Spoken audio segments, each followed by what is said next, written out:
Hello, Hi guys, we're back. we are indeed. Welcome to Latics Football Phone-In. I think I need to sit over here, don't I? Yeah, just get a bit closer. Yeah, That'd be You nice. stink. You stink. I was just talking about how much IPA he drinks in a night. It's allegedly. It's a lie. I just drink a good 1 can per Friday, 1 can per Saturday per hour. He's lying. He's lying. How many do you drink more after Latics' recent results than you do normally? Do you drink more when you celebrate, or do you drink more when you're depressed? Football-wise, it's a broad church, Matt. It's a broad church. I think I can't remember how much I drink when we win, and then I definitely can when we lose. So when you wake up in the morning on that Sunday after a defeat, the sad, lonely walk to the wheelie bin, waking up the neighbours at 8 o'clock with the can chime is not the best. But yeah, since we were on last, Dave, I've been away for the last 2 weeks, which is why I've not been doing the pod. Doing the phone-in. Pods, I've not been on that either, obviously. But we were riding high, weren't we? We were off the back of... We were undefeated. And then since then, we've lost to Carlisle, Swindon, and who else? Walsall. Yeah, so it was... I went down to... I've been to all them games. I went to Colchester away, where we sort of started to fade a little bit in the second half. Hallam Hope missed the sitter. But then we went to Crawley, didn't we, as well, and got a draw there, which is a 2-2 draw. And then it's just been Carlisle at home was the real sucker punch, weren't it, 96th minute. And then Swindon, it was coming. I went to that, and it was just devastating to lose Clarkey as well, and McGahey. And then Walsall, good first half showing. Unlucky with the first goal, conceded from Walsall, but then just didn't show any fight or spirit really in the second half. It was a bit of a, from 75 minutes onwards, we just didn't look like we were going to even attack the goal. Never mind go on to try and get anything out of the game. It was no bite, not a bit of a lacklustre in terms of quality, and it just wasn't good. It was not good at all. But we've still got 10 games left, quarter of a season, 30 points, and it's a massive show tomorrow. A massive game tomorrow. Against Exeter, and they've got another 3 games on the spin at home as well, following Exeter. So they include our 2 games in hand against Sutton and Leyton Orient, which we really need to make something of, because that's our touching distance, isn't it, from Stevenage, who seem to be on a bit of a bad run of form, but they've just appointed Steve Evans, haven't they? Yeah.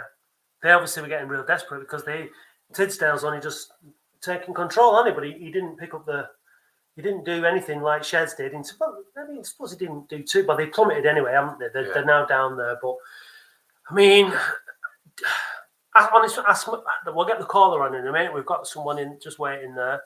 But answer me honestly, Dave, did you think that when that good run started under Sheds, did you let yourself believe that we were going to be all right and sort of stop panicking? Yeah, I was really on the crest of a wave, really. But after the Carlisle game, reality set in about the 98th minute of that game. When they conceded that goal, I thought we're in trouble. The crowd just went from buoyant, happy to just complete silence, stunned silence. You remember when we had that game against Carlisle where it was £1 to get in, and they beat us 1-0 in the last minute? It very much reminded me of that. But we weren't in the situation we are in now, and I think, going to then Swindon and doing the same thing again and seeing the players' dejection as they left the pitch was a real worrying sign. And then again, when we conceded against Walsall, heads went down. There was no bite, there was no fight, there was nothing. Well, somebody else who was at those games was Mark Millsy Mills. Here he is. How are you, Mark? I'm all right, mate. You? Yeah, good, thanks. How you doing, guys? How you doing, Dave?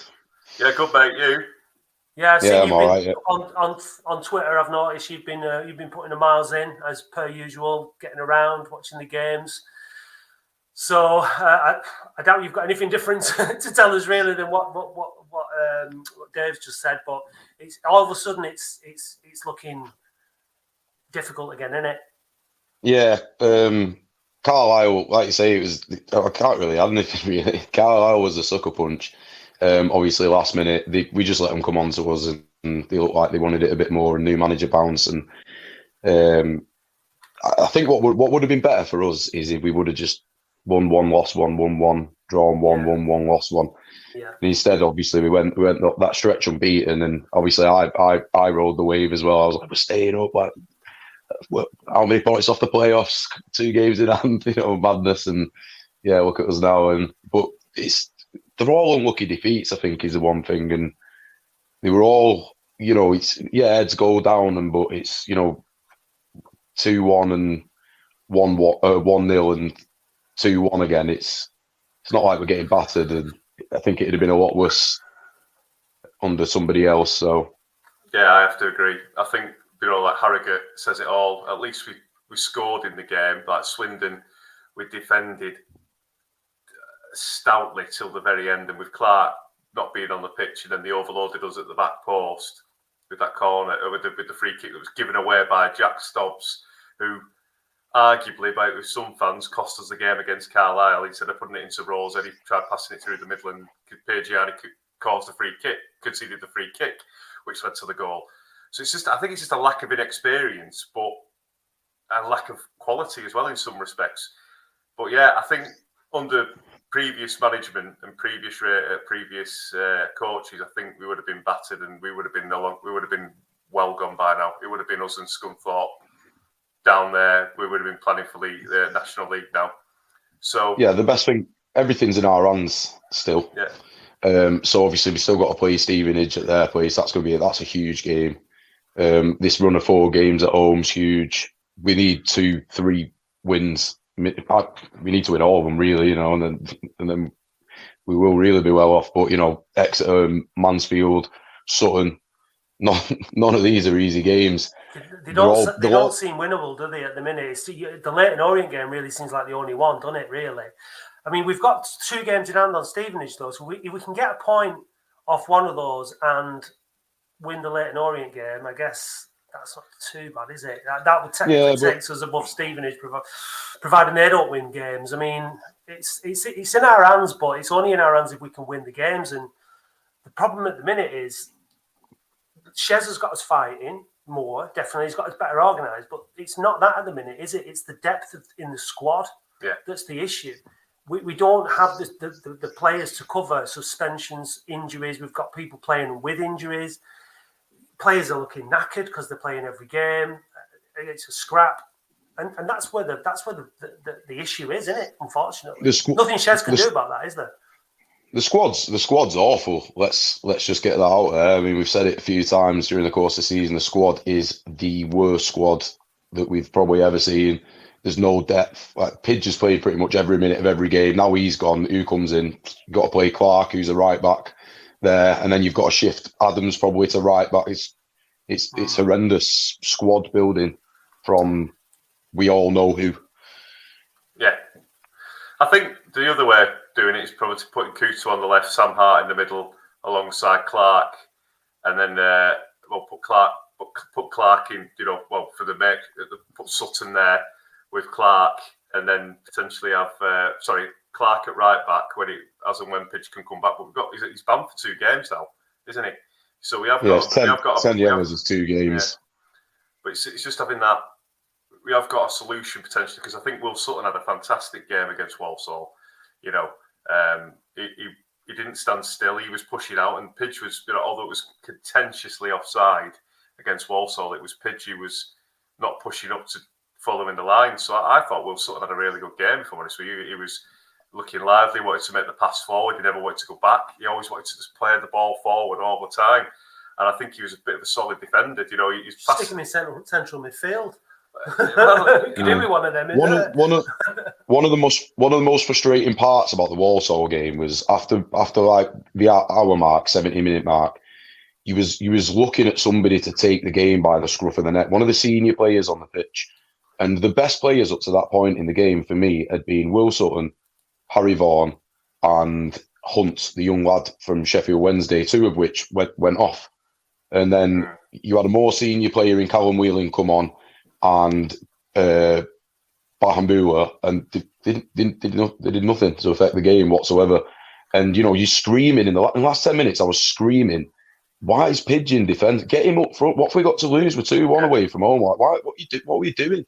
And there was nobody willing to just grab the rest of the players, get up the pitch. You know what I mean? Nobody was willing to do Whelan that. looked good. Whelan looked pretty good when he came on, didn't he? He had a bit about him, but it was too little, too late. Missalou was absolutely knackered, and he was covering for Missalou's tiredness, and that's why I think he brought him on. You know,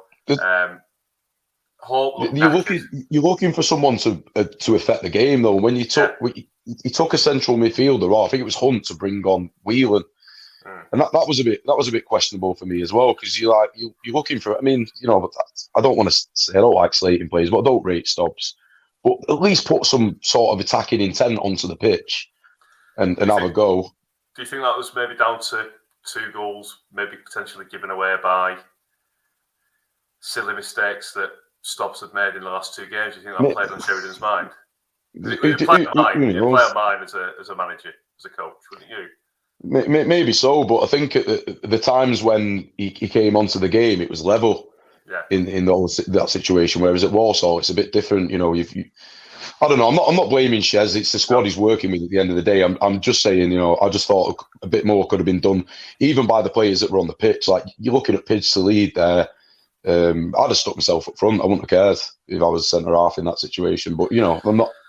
It's the squad we've got. We haven't got enough depth and players coming off the pitch. We've got too many injuries. Topi's injured. Fondop, Luamba, all attacking players. They're all out injured. So can I put something out there? I think Cal Pagiani's had a fantastic season. He's played really well, one of our best players. But do you think he's nasty enough to be our captain? You have to have a bit of bite. I don't think I think he's too nice. But there's no one else. There's no one else in the team. There's no one else. He's had a great season. He's had a great season at the end. I agree. And, you know, who else is there? Who's nastier in the Oldham squad than Cal Pagiani is? I think we get undone by teams that are nastier, not so much in their physical presence, but in their attitude. Yeah. A lot of the time, out games, gamesmanship, winning games at all costs. Swindon, exactly. Swindon, yeah, good exactly. At that. And we don't have that edge to us, and that's probably down to experience. And I think it's also down to winning experience. Players who are used to winning games at all costs, and we've become more difficult to beat, but we're still not difficult enough to beat. And the bookings and stuff that we get in are silly. Yeah, bookings. They're not like, you know, game saving bookings and things like that. And I haven't seen what Pagiani got booked for. Was it worth getting booked? The fact that he's on 10? No, I didn't even think it was a foul. The lads basically he's blocked somebody off from running past him. Right. But it's one of them where I think the referee's fallen more for the fact that he's got his arm out wide, and the lad's fallen over and he got booked for it. It was going out of play. That's my thoughts on it. It was a booking. It was C1, unsporting behaviour, stopping a promising attack under the laws of the game. I'm a referee. I'm a ref. I'm not being. He blocks him off. He would have got past him, and it was a clear booking. And he knew. I've always seen it once. Yeah, I know. Was there a covering defender? No. It was stopping. He was stopping the promising attack. If he'd have gone through, that would have been it. But it wasn't last man because he was going away towards goal. Yeah. So, but it was also. Unpopular opinion, but it was. I didn't think it was a foul. Everyone was saying it was a foul on Hope for Walsall's foot. He fell over. He stood on his foot. That was it. It was embarrassing from Hope. He went down. Took his shoe off and sat on the centre circle, scratching his ass. You know what I mean? Sorry for the language, but it's not good enough. No, just not good. In that relegation battle. You've got to be running with one leg. You can't go down so easily like that. You've got to scrap and you've got to play till the whistle. Exactly. It's as simple as that. And those are the little things, like, you know. That kind of stuff, there's that kind of coaching, play to the whistle, you know, that you've heard since you were a kid. And you shouldn't have to be repeating it at that level. Just think, well, because players have got so used to getting soft free kicks and stuff. And it's something that in a relegation fight, you can't rely on. So, so like Nige has put us this in. McGay, question mark, which captain, I presume means... 100%. I'd have him as captain. What about him playing again? Do we know if he's going to be fit for Saturday or what? He's not playing tomorrow. He's not. He's still waiting results from his scan. He had to do another scan, I've been told. Got to be careful with the thigh injury. So I don't think it's looking promising. He's going to be. I think it's going to be 2-3 weeks before he comes No back. Pidge, no McGee, no Fondot, no Topi, no Awamba. Topi's fit. He's Topi fit. Right. He's in the squad. That's good. Luamba's 7 to 10 days away from full fitness, which is good. I thought he was out for the season. No, Luamba's back. Should we add some more calls in, if you don't mind, Mark? Should we bring Brad in? Bring Brad in. Should we bring David as well? Well, give Brad a few minutes. All right, sorry. All right, Bradley. Hiya, Mark. How's it going? How was your trip? It was mega. Good. Superb, mate. Super. But unfortunately, I couldn't stop. I watched the Carlisle game. I didn't watch the other two, but I watched the Carlisle game, and following the hashtag and all the usual, it's ruined parts of my holiday, but overall, it's not spoiled it really, obviously. But yeah, I mean, you were at Walsall on Tuesday night, weren't you? Yeah. How are you feeling after this latest run of defeats, Brad? I feel like after we beat Bradford, I think we'll stay up. I think then injuries started to hit. I think again now we feel like we're going down again. Stevenage just changed the manager. Got Steve Evans in. Already started playing some dirty tactics by getting the game called off tomorrow to get a bit of an extended break for COVID. I don't know how the EFL can allow that when they've you don't need to isolate anymore. They should be forced to play the reserves youth like we were against Newport at the start of the season. So I'm hoping to see some points deducted on them. But yeah, I feel now our squad is just paper thin. You look off the bench, I think the last few games we brought people on who have no influence on the game. Barnbully was a disgrace on Tuesday. Didn't look interested, didn't run for the ball. We've got people like Stobbs coming on who just an absolute non-league player. He just doesn't offer anything. We're looking for some inspiration off the bench. It's just nothing's coming. It's just we just need something. The ball's not sticking up front anymore. We're relying on set pieces and Keeler Dunn to do some magic. That's it. That's all we're relying on at the moment. Problem is we're not spending enough time in the opposition's third of the pitch to win those free kicks, are we? You've got to have someone up there taking fouls and getting the ball up there and that kind of thing. And from what I can gather from the last couple of games, we've been under the cosh too much and we've been struggling to get the ball like we were earlier on in the season, which is why it was such a relief when we had someone like Fondop or Luamba to actually get the ball and hold it up top. And as long as we're just getting piled under pressure like this, it's a nightmare, isn't it? Barnbully against Swindon, and I agree again against Walsall, Brad, was absolutely shocking. It was like, honestly, chocolate teapot, absolutely useless. He didn't run, didn't show any bite, didn't put a tackle in. Every time he got the ball, he did a step over, and he got tackled. He brought, Dylan Fage got a lot of the stick, but it was Barnbully who weren't doing any of the running of the ball. Don't get me wrong, I'm not saying that Dylan Fage had a fantastic game, but I did think he showed a bit of attacking prowess in the first half to win the corner that led to the goal. You know what I mean? And he put a few good crosses in. But when Barnbully come on, he stifled him because every time Barnbully lost the ball, Fage was out of position to run back. But I thought Barnbully really let the side down. You could see Shez, he was so exasperated by him. He was screaming at him at Swindon when I was there. He looks unfit. But he's looked unfit all season, Mark. I remember at the Rochdale away game, after about 50 minutes, 60 minutes, he was holding his knees. He looked absolutely knackered. That was in September. And his fitness hasn't improved. He doesn't look like he's got 90 minutes of energy in him, does it? He's just, I think, for whatever reason, the talent that he's got is not matched by maybe his desire to get himself fit enough or... That bit about in the January transfer window, going, I'm going to see out my contract as if he's like sort of doing us a favour. If you want, doing a favour, yeah. If you want to go, just go. Do you know what I mean? I was a bit like, you haven't set the world alight this season. You scored against Bradford. You scored a decent goal against Tranmere in the Pizza Cup. But he also said that he was going to fight for everything. Yeah. To keep us in the division, and that's it's great to say it, but you need to prove that week in, week out, don't you? Well, if that's fighting, then I'm bloody Nigel Benn. You know Look, I think when Shez came in, he had a full squad to choose from, didn't he? Like everyone was fit. There was, you know, he had the new, he had Fondop, a new signing. He had Luamba. He had a full squad, and that didn't mean we had like loads of great options. It just meant that he could put his best 11 out and maybe have the odd option on the bench. But obviously, since then, we've lost to suspensions, we've lost to injuries, and we really are struggling because obviously that squad is not good enough, and there's no time now to bring anybody else in, is there? So, you know, we're just going to have to There's nobody to bring in as well. If you have a look at strikers who are on the free agent list, there's nobody. The only one which of note was David Nugent, but he's not played since last season. There's nobody there. This is what people say. Oh, we try to sign somebody for free. One, we're under an embargo. Who's going to come on for I think £800 a week. Plus, they've not played all season, and more 36, 37-year-old cart horses who there's a reason why they've not got a club now. Yeah.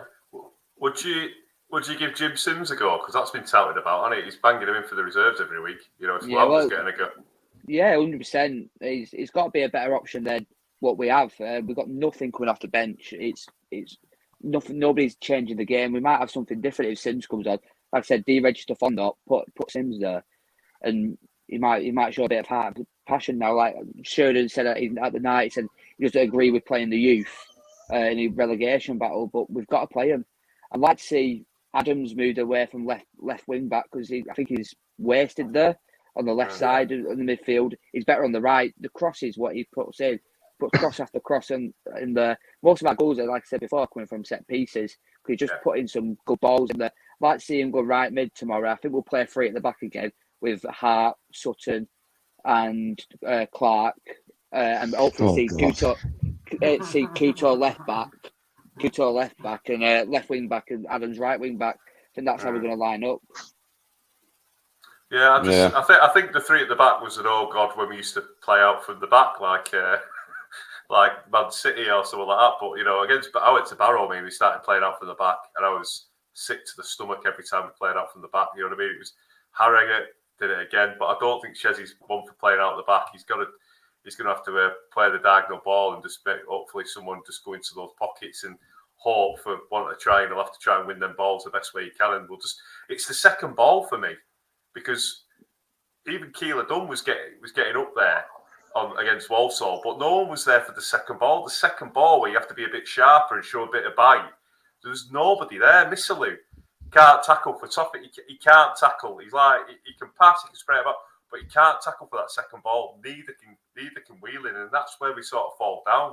But when we saw Adams go into the midfield, he went into the centre of midfield against Swindon for a point, didn't he, Mark? Were you there? Did you go against Swindon? Yeah, I went Swindon, yeah. He put him into the centre of midfield and he started to do a job and he started putting his foot in. It's because they were getting overloaded. Yeah, but I thought he did a job there. But again, you lose that crossing ability then. But it's all very well having this crossing ability. If there's nobody in the box to get on the end of it, there's not much. Keeler Dunn does get into some good positions sometimes, but you know, he scored with his head, and he's a bit of a poacher. But you've got to have runners going front post and runners going back post. You've got to have options in there. But yeah, I mean, I think I don't think we with the squad that we got available until Luamba's back and we've got a proper centre forward and hopefully we can bit of damage limitation and we get a bit more back. I think we're just going to have to hope that Stevenage keep losing. And that we can scrape the odd result here and there. Because I don't think we're going to go out with the real kind of and play the way we did when Shez first came in.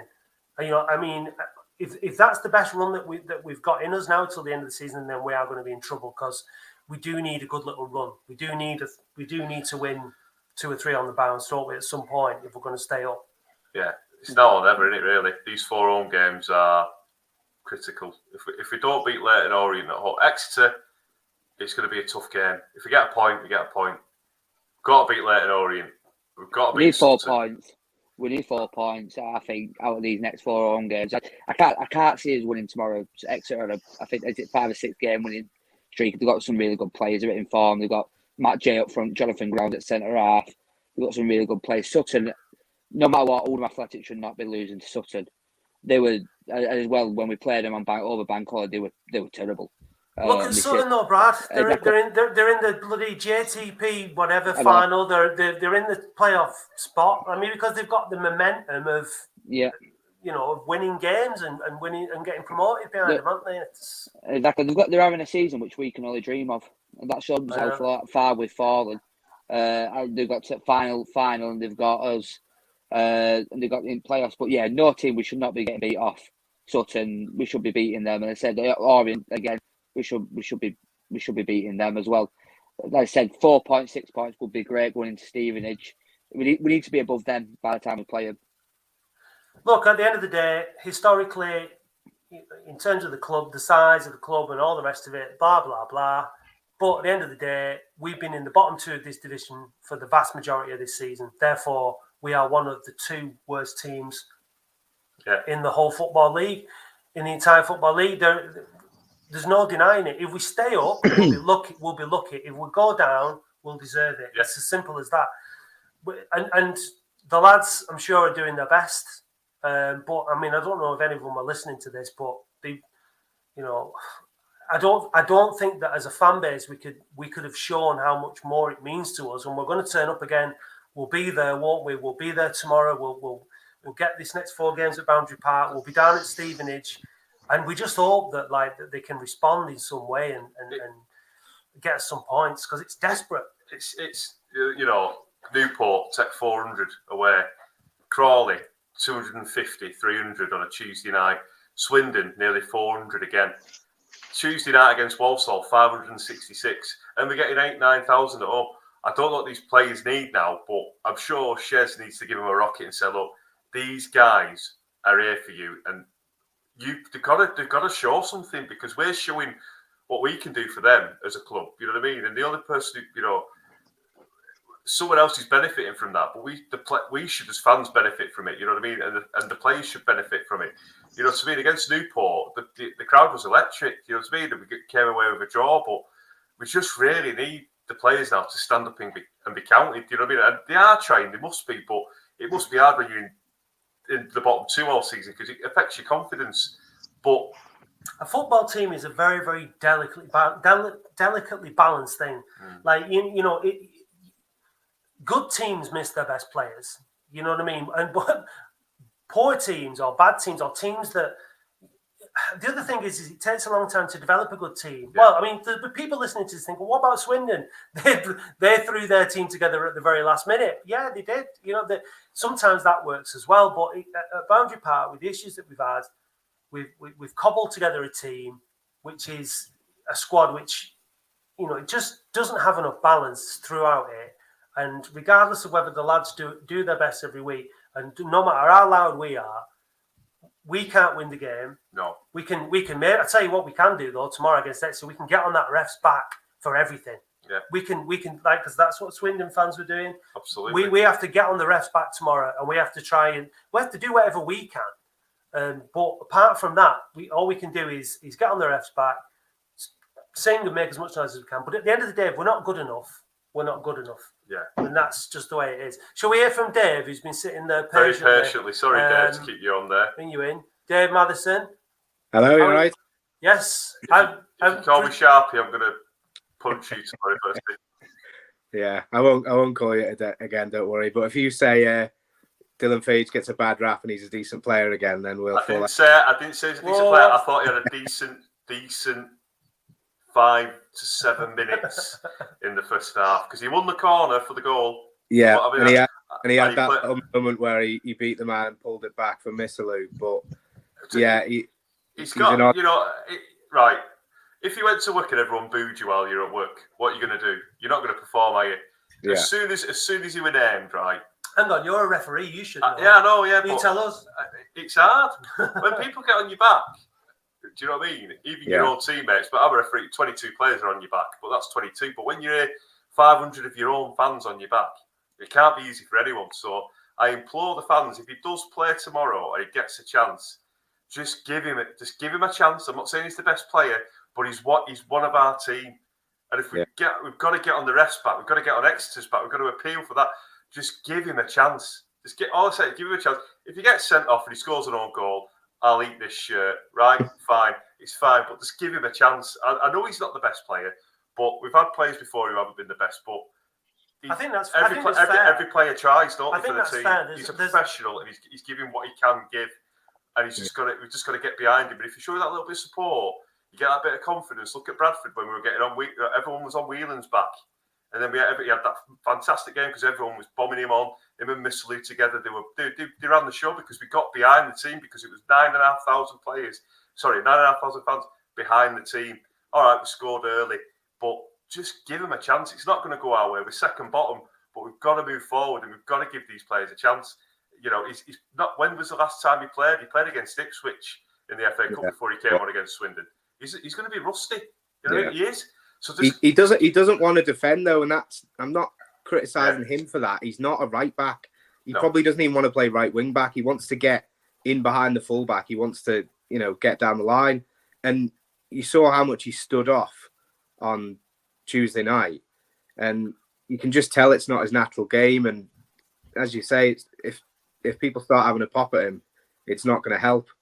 But I think it's an interesting point, though, isn't it? I think, Brad, just because you're not shy of letting a player know what you think, are you? When at a game, and we've all done it. We've all done it. We've all done it. None of us here are not. I can see Brad biting his lip like that. But in the context of where we're at now, and we know that a lot of the players, I'm not going to say that they're not good enough. But they haven't proven that they're good enough at Latics, let's just say, right? They might go off and do better things elsewhere, whatever. But, give them some credit. They're professional footballers. It doesn't help if we get on their backs in these next 4 home games as individuals, does it? I do understand. I do understand where you're coming from. I didn't think they played that. I thought he didn't do that bad on Tuesday. There were a lot worse players than him. I don't like I said, I get on players' backs. But the reason why is when they don't show effort. You got people like Hopcutt who are coming on, just jogging around the place, not even attempting to make a pass and not even reading the game proper. That's just frustrating, it's just laziness. When you've got lazy players, the crowd are going to react. It's when you got players trying, then fair enough. Like people like Missalou, he's not a world beater, but he's a 6, 7 out of 10. So he tries, he runs around, he puts effort in. He tries. That's all what you can ask for. But Hart's the main one as well. Like that, he's been very good since Sheridan's come in. I thought he weren't that good prior to that. Kuto were keeping him out of the team. We've got players like that who just they're showing effort. That's what you want. But like I said, you got others who are just your bamboolers, your Hopcutts. They're just not trying. That's what you can't defend that when you're not trying, not running for the ball. You tomorrow when I see people putting 110% in. Yeah. I think it's fair. I think like with Hopcutt, when a player comes off the bench for the last 20 minutes of a game, he's fresh legs. He needs to be looking like the fastest, sharpest player on the pitch, and he needs to be chasing balls down up top. And that's his job. And I get that, Brad, because he's not put that effort required in, and that's not good enough. We have all due respect to him. That's not good enough. You've got to be there to burn yourself out. And even if you're not off the bench, you've got to go off and burn yourself out. If you run your legs out, like we've said with Bahambula, if he runs his legs out after an hour and he's done, get him off, get some new legs on. Yeah, you talk about players, fans having a pop at the players. Bahambula's obviously not had a good season, but when he came on, I was looking forward to him coming on because I thought maybe he'll give us something. And obviously he was dreadful, but some of the fans were on his case straight away. And there became a bit of like infighting in the crowd because there was a few people who as soon as he had his first bad touch, they were on his case. And it you could see his head had dropped straight away. And I know by the end, he just wasn't running, wasn't trying. There was that ball over the top where he thought he could have bust the gut a bit to go through for it. And he's just jogged onto the end of it. And it does make a difference having a pop at the players. I'm all for they need to put 100% effort in. But when they've been on 2 minutes and had miscontrolled it, it's definitely not going to help. He needs to be loved, doesn't he, Bahambula? He loves to be loved, doesn't he? He needs to earn the love, though, doesn't he? Yeah, exactly. You need to earn it, and you also need to understand that you're not paid to be loved. You're paid to try and to earn that love. And I think he's already. I mean, like you said, Dave, about that tweet, he's going in at the end of the season, regardless. So he's not playing for a contract. But they're playing to keep this club in the division, and the love that Bahambula has been shown and that he's enjoyed. You know, I mean, he owes that to those people that are giving those moments. He's had some great moments, and personally, I think at Oldham, and it's up to him to try and repay that faith that people have had in him. But if you're a League Two manager, right, would you sign Bahambula based on his performances? Because he's not doing himself any favours either, because he knows he's not staying. But I won't sign him. I'd sign me. I've seen him play about 35 times, and I've never seen him have a good game. Never. I'll be honest. You've seen him have good moments in games rather than a good game. Yeah, one or two. He's dribbled past a couple of players 20 seconds before he's lost the ball because he didn't pass it about 50 times, and that's probably about it. He was good when there was no fans, wasn't he? Yeah, he was good. That's right. Yeah. I'm going to bring this up, lads, for you. Cy Power said there were 3 players around Bahambuli when he got the ball. We should be using that to free up some space. Do you think that there is a value in that? You know, does he offer some value insofar as he can be a distraction and the rest of the team could be utilising that? Yeah, but there's not enough of the rest of the team to offer anything, because there was a couple of instances where he picked up the ball on the left-hand side on Tuesday night and they did crowd around him. But even if he does beat his man, or even if he does get the ball through, there's nothing there. Do you know what I mean? It's so difficult because, we can create as much space as we want, but DKD does what he can. He has his moments of brilliance. Hopcutt wasn't going to do anything from an attacking presence on Tuesday. We're just really struggling with the squad, aren't we? And the quality and the depth of the squad. I thought we were very static on Tuesday night. I don't know about you. Every time we had a throw, it was a bit of Sam Hart was looking for someone to move, and it was ended up Will Sutton coming forward and coming out of position. Which then left us exposed when potentially with the attack, because Walsall, how they were near the bottom under the previous manager before Flynn took over is beyond me, because they are fast, strong, attacking. They were a really good side. I thought they were better than Swindon in terms of how they played on Tuesday. I don't know if anyone else has got any thoughts on that, but I thought they were a strong team. Yeah, I think Sorry, go on. I was just going to say, I thought we were all right. You know, the second goal really killed us, doesn't it? Because if you think, I'm not saying we were great, but 5 minutes before they scored the second, we got a corner, and you saw like Nicky Adams and Hallam Hope getting the crowd up for it and that, and you're thinking, is it going to turn? Just need something to go there, and then the crowd were all on their side. They were encouraging the crowd, and that second goal just killed everything. They just gave up as soon as that second goal went in. Yeah, I agree. I have to agree. Their heads went down, and they were just there's no fight, was there really? No, I was surprised for a Sheridan squad that there's just that lack of passion. There's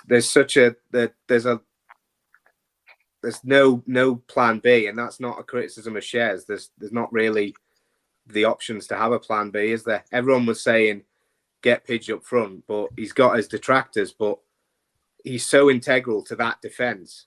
If you take him out, it would have been 3-4 fairly quickly.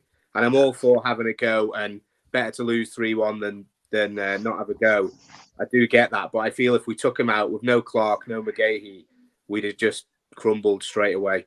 Because he made a couple of last-ditch challenges, won a few aerial battles. You wouldn't, he's obviously good in the air, but I don't think Pidge up front when we're missing key defenders is a good idea.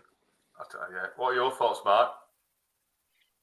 I can see the point. Yeah, you're relying on then a young lad, 19-year-old Sutton, to sort of take charge of the defence. It's probably not the best idea, but I think just what you're looking for at the time when you're there is you just want to see just any kind of reaction, just something, some sort of passion. Just yes, I'll go. I'm going to stick myself up front. Why not? It was just like Dave said. The heads went down when the second goal at Walsall went, and that was it.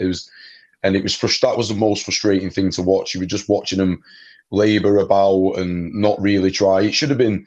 I was stood next to I was stood next to what I call Ryan there, and he said it should have been the Alamo for the last 10 minutes. He's right.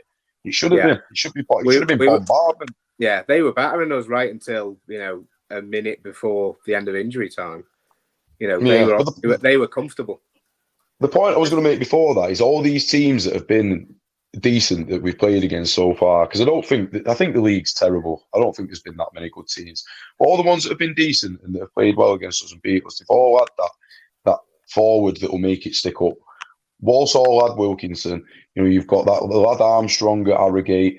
They've all got a big, and it's no coincidence that when we put an actual proper centre half up front, whether it be Luamba or Fondop, that the fortunes change. So it is these next couple of games until we get that forward back, and especially with both Pidge and McGahey out now, it's going to be hope. It's going to be hope more than anything. We haven't got the talent and the squad available to beat Exeter tomorrow. It's got to be passion, drive, and hope and luck. A lot of luck. A couple of penalties. Exeter getting a man sent off. So, we've got someone. Was it Brad who said Leyton Orient? That's the one we've got to win there. And he's right. Leyton Orient's the one we have to win because they're on a bad run. Well, we've got Orient followed by Stevenage, haven't we? So we've got 6 points in those 2 games, and that have to win.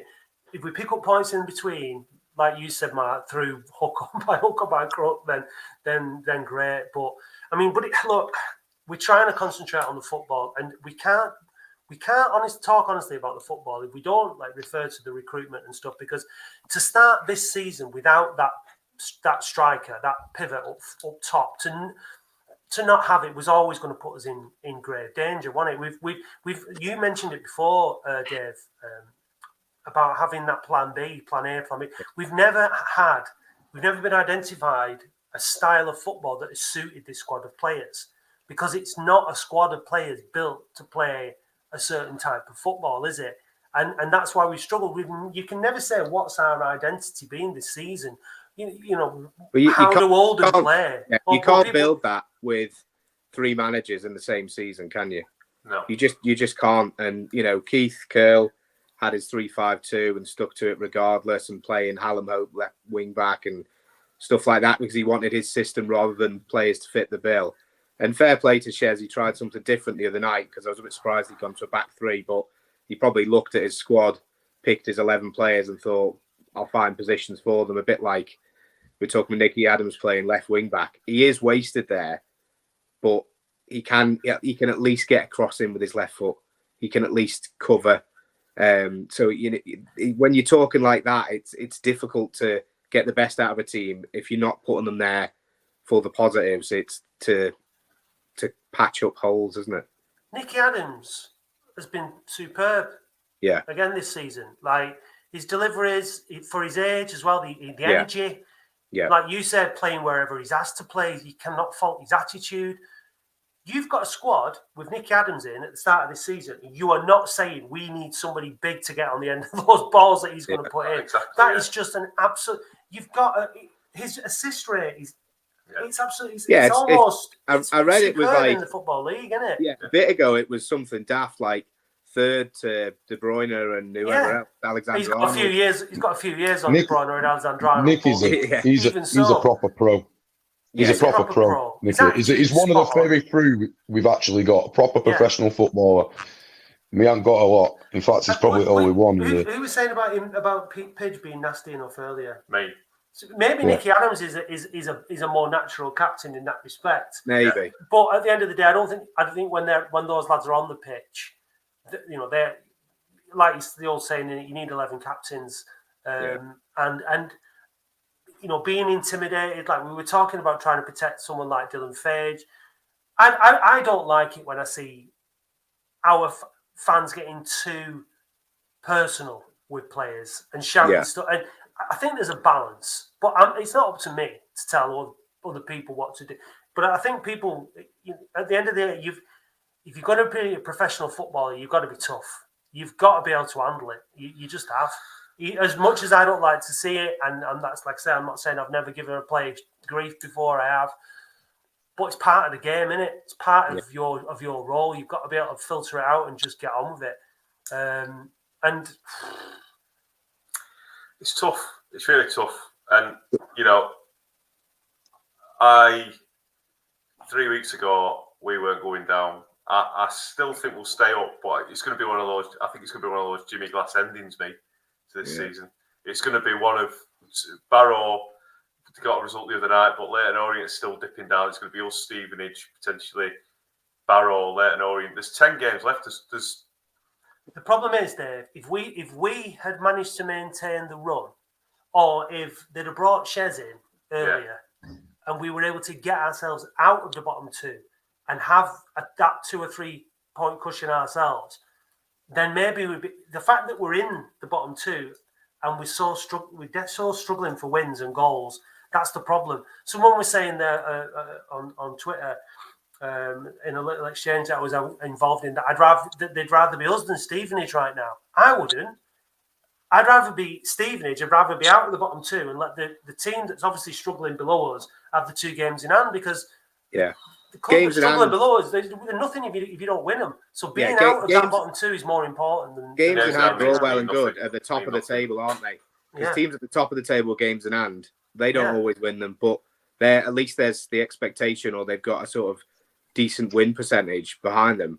We don't. At the bottom of the table, games in hand, they don't count for much. But we've got to. I think in a weird way, the 7-game unbeaten run has arguably made things a bit worse, because if we'd had these three defeats sort of spread out across that 10 games, and we were still in touching distance, we'd all be happy with what Shez has done. And I'm not saying we're not, but I'm just saying that to go on a 7-game unbeaten run and then 3 games defeats in a row, it's gone everyone from this massive high to a massive low again straight away. And we need to stay positive and realistic that, if you're taking, 13 points from 10 games, if you average that out over a season, you're what, mid-table? So we need to stay positive. And like Brad was saying before, we need to know the games we need to win and then try and pick up points where we can. And when we don't, like Exeter tomorrow, if we don't win, we need to not be, it's 4 games on the bounce, Shez hasn't got a plan B, Shez can't turn it round. We need to ride it out and wait for the moments and pick up the points that we can, and think of realistic games we can win, think of realistic points targets, rather than getting carried away of, well, we went 7 games unbeaten, this, that and the other. Would you rather have had I'd rather have the 3 defeats now than 6 games time when it really matters. You know what I mean? I'd rather get them out of the way now, get the psychological bit there. We've got 4 games at home. If we'd have carried on unbeaten and then lost the 4 games at home, that would have been disastrous. The thing is, though, we're talking in hypotheticals here. We might lose all 4 games at home, then we've lost 7 on the bounce, right? It's just as likely as anything that might happen. The point is, I think the reason why it's come into sharp focus now with these defeats is the defeats they've coincided with the exposure to the lack of depth in the squad. Yeah. Like I said at the beginning, we went on that run at the beginning with Shez coming in because we had a full squad. Yeah. We had new signings. We were at full firepower. And I think there's no question that, if you include Fondop and Luamba, and we had our best 11 under Shez, we'd probably be all right. Yeah. But unfortunately, we don't live in that world.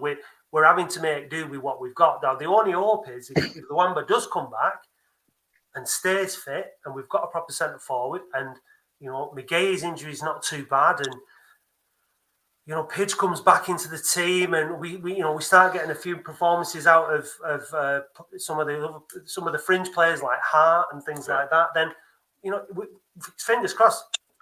And if we do get relegated, I just hope it's not a Tranmere. That's just. Do you know what I mean? Please, no.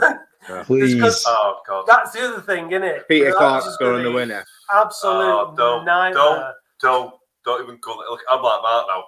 I will not come back from Liverpool, mate. I'll throw myself in the bloody Mersey because my wife's Liverpool as well. She's not a Tranmere fan, don't worry. But I could not cope. I've said this to my 2 mates all season. Right? Well, not all season, but I've said it for the past couple of months. We do not want to be going to Tranmere away needing a win. We will never forget it ever if we get relegated at Tranmere and they're stood there laughing at us. They will never let us forget it. Can't let us go. No way. I'm not. I can't deal with it. I said to him before Swindon, I was like, I'm not going to go, me boys. Tranmere away. I'm probably just not going to go. And then they were like, of course you're going, don't be silly. I was like, I can't. We need a win at Tranmere away. Pressure, isn't it? Oh God. Oh, Well, we've got to imagine start getting these wins now. Imagine snatching a winner at Tranmere. Exactly. You've got to, hope for the best, haven't you? I've seen it before. Big Ruben Hazel. Seen it before. Yeah. Oh yes. Yeah, good away day that. Tranmere have they our record defeats against them, innit? Didn't they beat us like 14-3 or something? 14-2. So they've got that over us already. We do not want. Well, we relegated you. I was going to say, steady on that. Well. I don't think it's going to be that bad. No, but we don't want them to have that over us as well. I mean, look, they'll miss us if we end up down there. I'm sure. I don't think they will. No. Well, you miss your rivals, don't you? I mean, that's why look, the problem is it's a very, very stark reality. It's a very, very stark reality. Do you know what? Away from home at Tranmere, in the last 10 games, we have won 1, 2, 3, 4.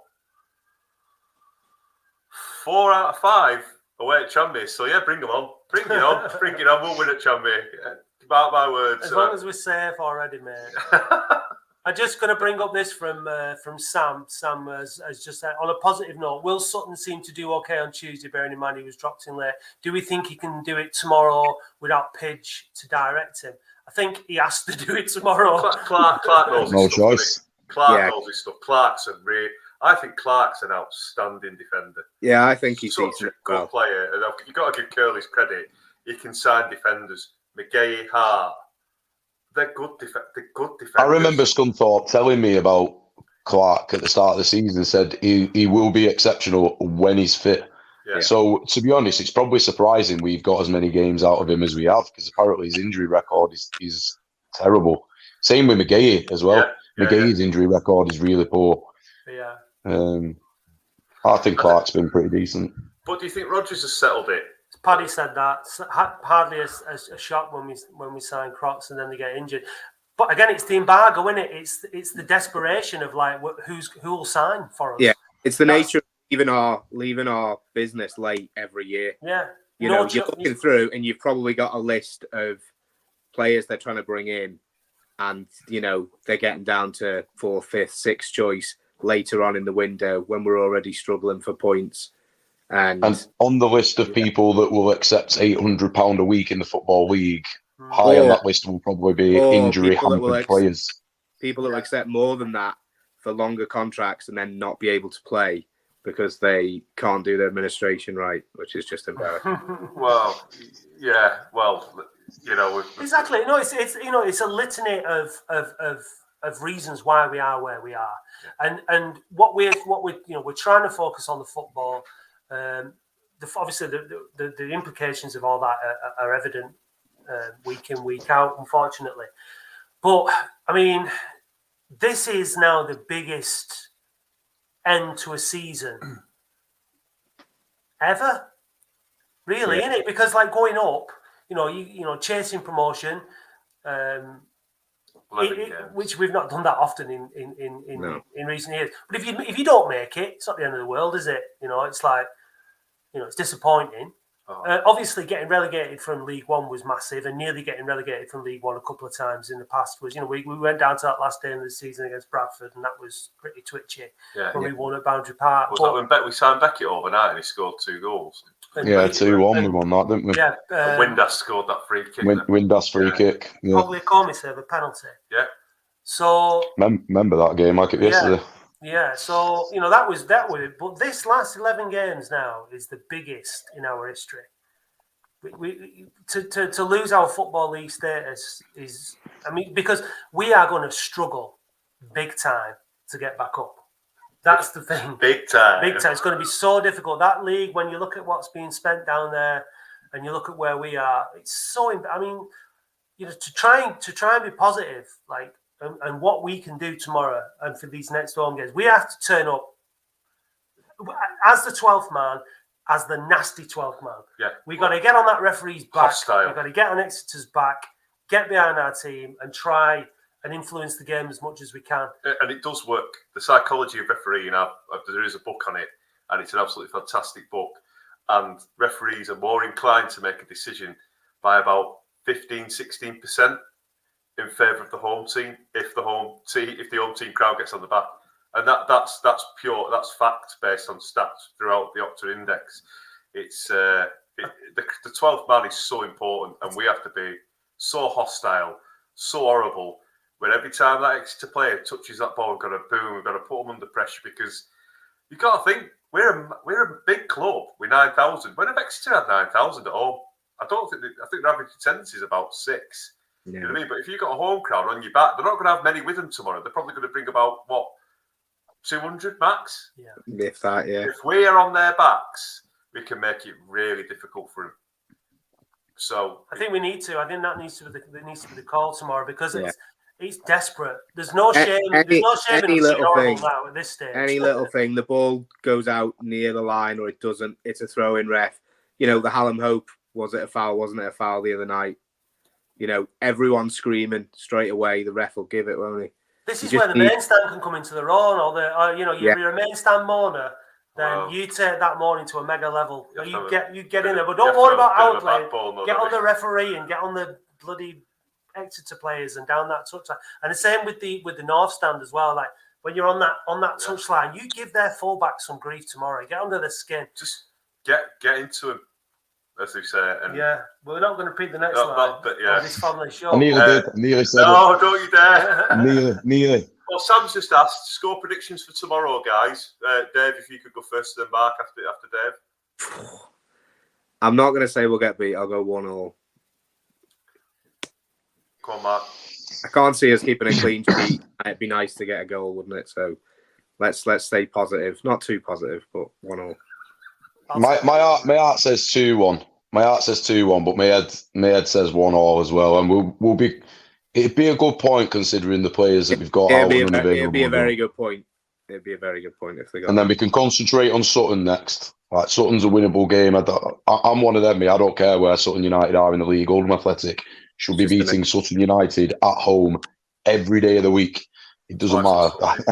Yes, we should be beating Sutton United. Mansfield are different. They're on a barnstorming run. They got some good players. That'd be a good point. Home, though. They're really bad away from home. It's shocking. We're not great at home either, are we? So it's no. But I think we should. Well, I'm not trying to be negative. I'm just saying. I think it's a good point against Exeter, a good point against Mansfield. I think we can beat Sutton, and we can beat Leyton Orient, and that's a cracking little home run going into Stevenage away, and then we'll be there in numbers, right behind the boys, and we're staying up. Just following on from the second point he's made, Sam, there about how many points you need realistically from these 4 games. I mean, like we spoke before when Brad was on. I think getting 4 points out of this won't be bad. He said about being realistic. Yeah, I mean, it's really easy to say, like, go with our, I think 6. 6 has got to be. It's got to be 6. Well, yeah, it needs to be 12. We need 12. No, that's what 13. We need there. I'd love 7, but realistically, based on who we're playing, it's got to be 6. I'd rather, let's put it this way, I'd rather lose 2 and win 2. Yeah, you can't have 4 draws. There's no point. I'd rather There's no point. But it's like what happened with Wellings in League One. Just dropped out. Then we've gone draws. Drawing every game. Yeah. I'd rather draw and get a man sent off. I'd rather win and get a man sent off. For a bit of a tussle and a bit of nastiness, kick off. But we've won nastily, rather than going, we did all right, but it's 1-1. You know what I mean? Depends who gets sent, really, because we could do with any more suspensions. Well, that's it. But yeah, it's. What's your score prediction, Matt? See, straight away, I want to say we're going to win 2-1. Because that's the hope that you're going with into the game tomorrow. I suspect we're probably more likely to lose 2-0, if I'm honest. But if we do lose tomorrow, I think we need to not overreact. Don't panic. We've got these 4 home games in a row. It's a tough game. Yes, if you take into account that's the 4th defeat on the spin, it's looking a bit grim. But as I say, we need to pick which games we're going to get points from. And as long as we're still in touch, that's what matters. We're still in touch. You know, even after the 3 defeats, because of the little run we went on, we're well in the thick of it. So we just need to stay positive. Like Bristol Rovers. Remember we were sat here going, I'd be happy with a 1-1, but I think we're going to get beat. We batter them. Yeah. Do you think there's going to be a good turnout from the fans tomorrow? Do you think we're going to be matching up, plus 5,000? I saw something on Twitter before, and I'm sure they said they'd sold an extra 600 or something. But I don't think it's going to be the bumper crowd it's been in the run, because obviously that little bit of a bounce feel good factor's gone. But it'd be good to get more there. But maybe you both going to be there, lads? I'm not. I live in the Isle of Man, so I sort of pick and choose when I get there. So I'll be there. Fair enough. Well, I will as well. Yeah, me too. So hopefully we'll I'm going to get myself down the. I think I usually sit towards the back. I usually sit towards the back at Rochdale Road. Yeah. I might, depending on the weather, get myself down nearer the pitch side in the north stand and give some grief to some of the Exeter players and referee. I think I can't not sit behind the net. Where do you sit, Mark? I'd say funnily enough, I was just going to say, because I wanted to give them a bit of a shout out just because of how good they've been. So obviously, Rochdale Road End, I sit in the Rochdale Road End. We normally, before this season, probably just sit anywhere it takes your fancy. It's normally pretty empty. And we've been sitting right in the thick of it with the Atletico as well, not sitting, but standing. And it's fantastic, mate. It's just great. And they're all young kids and that, but the atmosphere they create and it's just fantastic. I've not been to another ground away from home and seen a section like I've seen Oldham. They're an absolute credit to the club, aren't they? Yeah. Considering how it's good atmosphere. They've had nothing, have they? They've had nothing. They could easily support City or United, but they're there. They're unbelievable. Like every away fan I've spoken to has gone, your crowd is unbelievable. It's the best. Even at Newport, walking out with, you didn't shut up all game. How? And Swindon, this guy going, you just sing. Scunthorpe, you're the best crowd we've ever had. So if you want to donate, if you're watching this and you've not decided about going tomorrow, go tomorrow. Help the Atleticos make that atmosphere. Get on the Exeter's back. Get on the refs' back. Let's do what we can, because we're going to have some serious decisions to make, and we've got some serious conversations to have. We might be playing in the National League next season. We've got all the ownership issues that need sorting out. We've got potentially some very difficult days ahead of us. But let's not look that far. Let's look to tomorrow. Let's do what we can. Let's get in Boundary Park. Let's back the Atleticos, make some noise, and hope that one goes in off one of the Exeter's lads' arse. One of them gets sent off. We get a penalty. DKD buries it this time, and we just scrape 3 points. Who cares? So, sounds good. Listen, we'll leave it there. Thanks a lot for getting in touch, thanks lads. So appreciate much. It. Really appreciate it. Cheers for having us on. All the messages as well. Nigel, Simon, Sam, there's many more. We're thinking about switching this to maybe a Thursday night, because we think maybe that Fridays people are out and stuff like that. So I'll maybe put something out on Twitter and do a poll and see if that might be better. But we appreciate you getting involved, and don't forget to listen to the Boundary Park Alerts Listen podcast on Monday morning, which hopefully we'll be talking about a win. The big win. Fingers crossed. Hopefully. So thanks a lot, guys. Okay, cheers, guys. Always, thank you. See you soon. See you now. Take care. Thanks, guys. Bye. I need to put the credits up, don't I? I made a mess of this, Dave. There's my credits. There we go. Cue credits. The Latics Football Phone-In is hosted by Matt Dean and David Bradley and is live on YouTube Fridays from 7 till 8. Don't miss the Boundary Park Alert System, Oldham Athletics' only weekly podcast out Mondays at 7 AM in all the usual places. Please subscribe to this channel, youtube.com/the Boundary Park Alert System, and follow us on Facebook, Twitter and Instagram at OAFC Phone-In and at OAFC Podcast. The music you're hearing is Under Pressure by Anton Vaslov. Thanks for watching and see you next week.